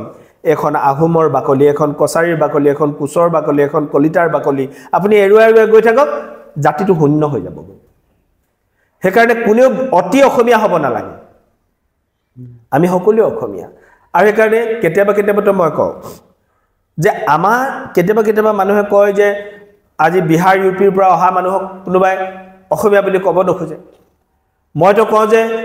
আমাতকৈ তেওঁলোক বেছি অসমীয়া হ'ব লাগে কাৰণ মোৰ পূৰ্বপুৰুষ 1228 খ্ৰীষ্টাব্দত আহিছে ক'ৰ পৰা আহিছে চীনৰ মুংমা উপদেশৰ পৰা আহিছে থাইলেণ্ডৰ পৰা আহিছে তেওঁলোক মোৰ পূৰ্বপুৰুষ আজিৰ পৰা 700-800 বছৰ আগত আহি পেলাই যদি ইয়াত অসমীয়া হ'ব পাৰে এইখন ভাৰতত বাস কৰা বিহাৰৰ এজন ব্যক্তি ৰাজস্থানৰ এজন ব্যক্তি বা গুজৰাটৰ বা দিল্লীৰ এজন ব্যক্তি আহি ইয়াত কি অসমীয়া হ'ব নোৱাৰি আজি ওড়িশা ঝাৰখণ্ডৰ পৰা অহা চাহ শ্ৰমিকসকল কিয় অসমীয়া হ'ব নোৱাৰিব মইতো ভাবো যে তেওঁলোক আমাতকৈ বেছি অসমীয়া হ'ব লাগে গতিকে তেওঁলোক আমাতকৈ বেছি প্ৰথম পুৰণি ভাৰতীয় আমি লেটলি আহিছোঁ তেওঁলোকতো অসমীয়া হোৱাৰ আগতে তেওঁলোক ডাঙৰ ভাৰতীয় মানুহ গতিকে এই সমাজখন তেনেধৰণে এটা সংমিশ্ৰণত বিভিন্ন জাতিৰ সংমিশ্ৰণত জাতিটো নিৰ্মাণ হৈছে গতিকে ইয়াত কোনেও বেছি দাবী কৰিব নালাগে মই বেছি অসমীয়া সেইকাৰণে সকলোকে সমান সবকা সাথ সবকা বিকাশ এই আধাৰত আমি জাতিটোক লৈ যাব লাগিব আৰু মই গৌৰৱেৰে আজি কৈছোঁ যে আমাৰ পূৰ্বপুৰুষ চাওলুং চুকাফাই সেই আধাৰতে জাতিটো নিৰ্মাণ কৰি গৈছিলে সেইকাৰণে আপুনি উপাধিটো চাই অসমীয়া মানুহৰ উপাধি চাই আপুনি ক'ব নোৱাৰে যে আপুনি কোচ নে কলিতা নে আহোম নে কছাৰী জাতিটা এনেকুৱাকৈ আমাৰ পূৰ্বপুৰুষে চাওলুং চুকাফাই নিৰ্মাণ কৰি গৈছিলে যে আপুনি উপাধিটো চাই ক'বই নোৱাৰে যে আপুনি আহোম নে কছাৰী কোচ নে কলিতা ব্ৰাহ্মণ নে গোসাঁই আজি লাচিত বৰফুকন আমি ক'লো আহোম ঠিক আছে কিন্তু অন্য এজন ব্যক্তিৰ কথা যদি আমি কওঁ সেই ব্যক্তিজন আকৌ ফুকন উপাধিধাৰী আহোম নহবও পাৰে কাৰণ ফুকন ব্ৰাহ্মণ মানুহেও লিখে ফুকন এছচি লোকেও লিখে কৈবৰ্ত লোকেও এছচি মানে তেখেতলোকেও ফুকন লিখে আৰু গগৈ চুতীয়া মানুহেও লিখে আপুনি উপাধিটো চাই মোক ভাবি থাকিব নালাগিব মই কি কয় যে মই গগৈ কাৰণে আহোম মই নহবও পাৰোঁ মই যেতিয়া মোক লিগেচি আপুনি বিচাৰিব মই তেতিয়া ক'ম য়েছ আই বিলংছ টু আহোম কমিউনিটি কোনোবা একেই গগৈ এজন লিখাই ক'ব হয়তো মই চুতীয়া কমিউনিটি গতিকে আপুনি উপাধিটো চায়ে যাতে আপোনাৰ লগত মই একো ধাৰণা ল'ব নোৱাৰোঁ আপোনাৰ প্ৰতি মোৰ থকা কোনোবাই যদি বৰ্ণবিদ্বেষ জাতিবিদ্বেষ ভাবো থাকে সেই উপাধিটো চাই তেওঁ লগে লগে ল'ব নোৱাৰে মই ফুকন উপাধিধাৰী মানুহজন মই ব্ৰাহ্মণ বুলি তেওঁক লগে লগে ব্ৰাহ্মণৰ ট্ৰিটমেণ্ট মই দিব নালাগে কাৰণ মই কেনেকৈ গম পাম যে এজন ব্ৰাহ্মণৰ ফুকন নহ'বও পাৰে আহোমৰো ফুকন হ'ব পাৰে কথা বুজিলেনে গতিকে জাতিটোক তেনেকুৱা ধৰণে নিৰ্মাণ কৰা হৈছিলে যাতে কোনো তাত মানে ছেট নাথাকে কোনো ধৰণৰ শংকা সন্দেহ নাথাকে সকলোৱে সকলোক বিশ্বাস আৰু সকলোকে লগত লৈ কিছু মিলাব লাগে এই নীতিৰ আধাৰত চাওলুং চুকাফাই এটা জাতি নিৰ্মাণ কৰি গৈছিলে আৰু সেই ৰাজনৈতিকভাৱে নিৰ্মাণ হোৱা জাতিটোক আমাৰ দুগৰাকী মহান ধৰ্মগুৰু মহাপুৰুষ শ্ৰী শ্ৰী শংকৰদেৱ আৰু শ্ৰী শ্ৰী মাধৱদেৱে সাংস্কৃতিকভাৱে প্ৰাণ প্ৰতিষ্ঠা কৰি জাতিটোক নিৰ্মাণ কৰিছিলে এটা জাতিক জীপাল কৰিছিলে গতিকে এই চুকাফাৰ পৰা যিটো লিগেচি লৈ অসমীয়া জাতিয়ে আজি এই অৱস্থান পাইছে এইটো এটা খুব দীঘলীয়া যাত্ৰা আৰু চুকাফাৰ সেই সমন্বয়ৰ আদৰ্শক আমি যদি লৈ যাবগৈ পাৰোঁ নিশ্চিতভাৱে আমি অসমীয়া জাতিটোক আৰু অধিক শক্তিশালী কৰিব পাৰিম আৰু অধিক উজ্জীৱিত কৰিব পাৰিম আৰু মই এই ক্ষেত্ৰত মুখ্যমন্ত্ৰী ডাঙৰীয়াক ধন্যবাদ জনাওঁ যে মুখ্যমন্ত্ৰী ডাঙৰীয়াই আমাৰ চাওলুং চুকাফাৰ আদৰ্শখিনিক প্ৰতিষ্ঠা কৰিবৰ কাৰণে আৰু আমাৰ মহান বীৰ পুৰুষ যি মোগলৰ বিৰুদ্ধে যুদ্ধ ঘোষণা কৰি যুদ্ধত শৰাইঘাটৰ যুদ্ধ জয়ী হৈছিল সেই চাওলুং চুকাফা সেই বীৰ লাচিত বৰফুকন এই বীৰ লাচিত বৰফুকনকো বিশ্ব দৰবাৰত প্ৰতিষ্ঠা কৰিবৰ কাৰণে আজি তেখেতে লাচিত বৰফুকনক দিল্লীত তেখেতৰ 400 বছৰীয়া জন্ম জয়ন্তী পাতিছে তেখেতৰ সমাধি ক্ষেত্ৰ বা যোৰহাটৰ সেই হুলুঙাপাৰাত লাচিতৰ এটা প্ৰকাণ্ড মূৰ্তি প্ৰায় 200 ফুট উচ্চতাৰ মূৰ্তি স্থাপন কৰি প্ৰধানমন্ত্ৰীৰ হাতেৰে ইতিমধ্যে মুকলি কৰা কিন্তু এইবিলাক আমাৰ জাতিটোৰ বাবে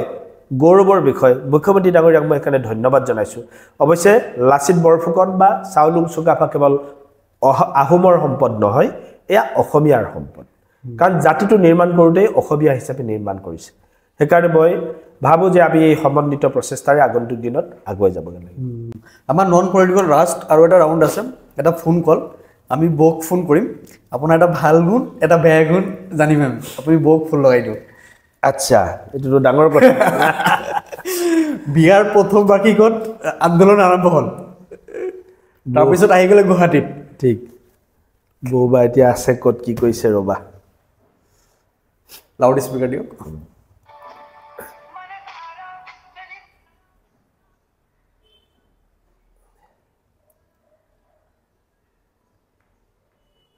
what busy আছে এটা stylish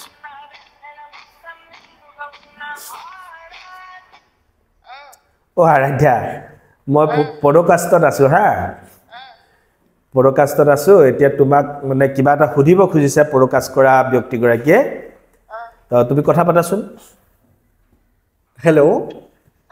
হয় দাদা আমাৰ পডকাষ্টত বহিছে নন পলিটিকেল পডকাষ্ট দাদাৰ এটা ভাল গুণ এটা বেয়া গুণ আপুনি ক'ব লাগে হয় ভালকে কবা দেই ভাল গুণটো তেওঁ ৰাইজক সেৱা কৰি বহুত ভাল পায় সেইটো মোৰ কাৰণেও ভাল মানে মই ভাল পাওঁ আৰু ৰাইজক সেৱা কৰাটো আৰু বেয়া গুণটো নাই তেনেকুৱা আছে কিবা এটা কওকচোন আপুনি ক'ব বিচৰা নাই কিন্তু কৈ দিয়া দাদাই ক'ব কৈ আছে কৈ দিয়া কিবা আছে যদি তেখেতে মোক সময় নিদিয়ে এতিয়া বেয়া গুণ আৰু জনপ্ৰতিনিধি বাৰু হয় মোক সময় নিদিয়ে সেইখিনিয়ে মই বেয়া পাওঁ আৰু চব ঠিকে আছে অ'কে ঠিক আছে থেংক ইউ ঠিক আছে দাদা হ'ব দিয়া কথাটো একদম সঁচা ন সময় দিব নোৱাৰে এইটো ঠিক কথা ক'লে আৰু ৰাইজৰ প্ৰতিনিধি কিন্তু ফেমিলিক সময় বহুত কম দিব পাৰে এইটো মানে নিৰ্মুখ কথা কৈছে তাই আৰু সাহসী কথা কৈছে মানে সময় সঁচাকৈ খুব কম মই কৈছোঁৱেই যে ৰাতিপুৱা 8:30 বজাত যি জীৱন যাত্ৰা আৰম্ভ হ'ল তাৰপাছত ৰাতি 12টা বজালৈকে যদি মই মানুহৰ মাজত থাকোঁ তাইৰ লগত অকণমান নিবিড়ভাৱে কথা বতৰা পতা ঘৰুৱা সমস্যা তাইৰ মনৰ কথা মোৰ মনৰ কথা এই বিনিময় কৰা যিটো আকুল সময় সেই সময়টো পোৱাটো অলপ কঠিন হৈ যায় তাৰ মাজতে মই বহুত চেষ্টা কৰোঁ বাৰু তাই যাতে মনত কোনো প্ৰকাৰে দুখ পাব নালাগে কাৰণ নিজৰ সহধৰ্মিনীক সুখ আৰু শান্তিৰ মাজত ৰখাটো মোৰ কৰ্তব্য সেইটো কেৱল পইচাৰে দিয়া নাযায় পইচাৰেতো চবে ৰিক্সাৱালা মানুহজনেও ধুনীয়াকৈ খাই থাকে ঠেলা চলোৱা মানুহজনেও ভালকৈ খাই থাকে গতিকে খাই বৈ মানুহে কেৱল শান্তি ল'ব নোৱাৰে যদি শান্তিৰে বাস কৰিছে সেই একেবাৰে উৰুখা ঘৰটোতো পইচা পাতি কম থকা মানুহজনেও যদি শান্তিৰে আছে তেওঁৰ জীৱনটোই সফল তেওঁ লাগিলে যি কামেই নকৰক কিয় গতিকে মই বিধায়ক হ'লোঁ বুলি তেওঁক বহুত কিবা মোৰ পৰা নিবিচাৰে নিয়মিতভাৱে চলি থকাটো আৰু সহযোগিতাটো বিচাৰে আৰু মই যিমান পাৰোঁ সহযোগ কৰোঁ আৰু মই এটা খুব পোনপটীয়াকৈ চলোঁ কাৰণ আমি সমাজত বহুত মানুহৰ কাণ্ড কাৰখানাবিলাক দেখি থাকোঁ যে গিৰিয়েক ঘৈণীয়েকৰ মাজত হাই কাজিয়া বা কাৰোবাৰ ঘৰৰ ছোৱালী গৈ কাৰোবাৰ ঘৰৰ পৰা আকৌ মাকৰ ঘৰ পায় কিবা হয় ইবাৰ আনে ইবাৰ যায় এনেকুৱা ধৰণৰ যিবোৰ মানে যিবিলাক কুদৃশ্য এই দৃশ্যবিলাক আৰু মই চাব নোখোজোঁ কাৰণ আমি সমাজত থকা মানুহ আমাৰ কামখিনিওতো নিশ্চয় আদৰ্শবান হ'ব লাগিব সেইকাৰণে আদৰ্শৰ মাজত জীয়াই থকাটো মই চেষ্টা কৰোঁ থেংক ইউ ছ' মাছ দাদা ভাল লাগিলে পডকাষ্ট আপোনাৰ কেনেকুৱা লাগিছে ভালেই লাগিল মনৰ দুটিমান কথা কোৱাৰ এটা সুযোগ লাভ কৰিলোঁ এনেইতো কাকনো ক'ম ঘৰতো আৰু এইখিনি কথা পাতি থকা নাযায় গতিকে এটা পডকাষ্টৰ যোগেদি কথাখিনি ৰাজহুৱা হ'ব ৰাইজে নিশ্চয় বুজিব শুনিব নিশ্চয় ভৱিষ্যতে আৰু কথা পাতিম তেনেকুৱা ধৰণৰ অনেক কথা আছে গতিকে আজিলে এইখিনি আমি পাতিলোঁ খুব যথেষ্ট ভাল লাগিলে মই পডকাষ্টত আগতে এনেধৰণে কথা পাতাই নাই সেইটো মই ইনভাইট কৰোঁতে আপুনি কৈছিল মই কি কথা পাতিম মই কথা কম পাতোঁ হয় কিন্তু আজি বহুত কথা পাতিছে আপুনি thank you so' much thank U